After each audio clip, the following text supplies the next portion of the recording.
నా YouTube channel చూస్తున్న మీ అందరికీ స్వాగతం, సుస్వాగతం. ఆదివారం రోజు దీర్ఘకాలికమైన అనారోగ్య సమస్యలున్నవారు సూర్యనారాయణ స్వామి ఆరాధన చేస్తే అనారోగ్య సమస్యలన్నీ తీరిపోతాయి. ఈరోజు ఈ వీడియోలో అనారోగ్య సమస్యలను తీర్చే అద్భుతమైన సూర్య మంత్రాన్ని పఠిద్దాం. ఈ మంత్రాన్ని ఆదివారం ఉదయాన్నే నిద్రలేచి ఉదయిస్తున్న సూర్యుడికి అభిముఖంగా నిల్చొని సూర్యుడికి అర్ఘ్యాన్నిస్తూ ఈ మంత్రాన్ని 108 సార్లు పఠిస్తే ఎంతటి అనారోగ్య సమస్య అయినా తొలగిపోయి సంపూర్ణ ఆరోగ్యవంతులవుతారు.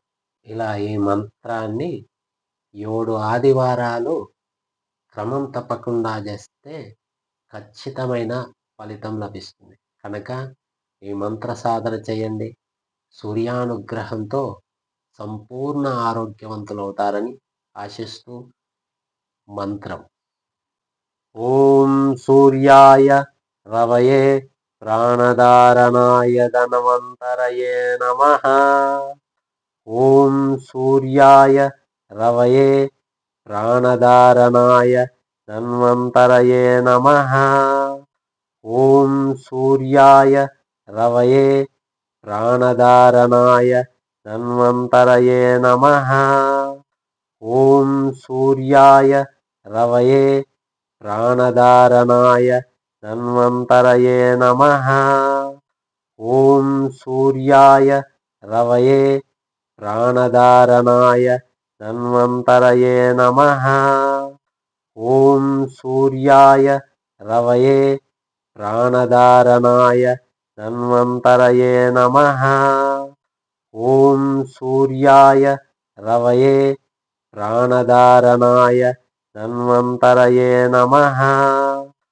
ఓం సూర్యాయ రవయే ప్రాణధారణాయ ధన్వంతరయే నమః. ఓం సూర్యాయ రవయే ప్రాణధారణాయ ధన్వంతరయే నమః. ఓం సూర్యాయ రవయే ప్రాణధారణాయ ధన్వంతరయే నమః.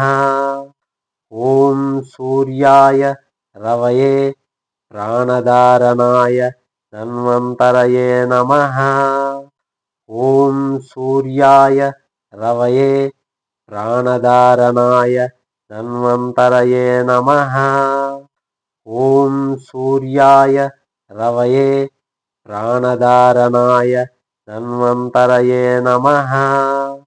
ఓం సూర్యాయ రవయే ప్రాణధారణాయ ధన్వంతరయే నమః.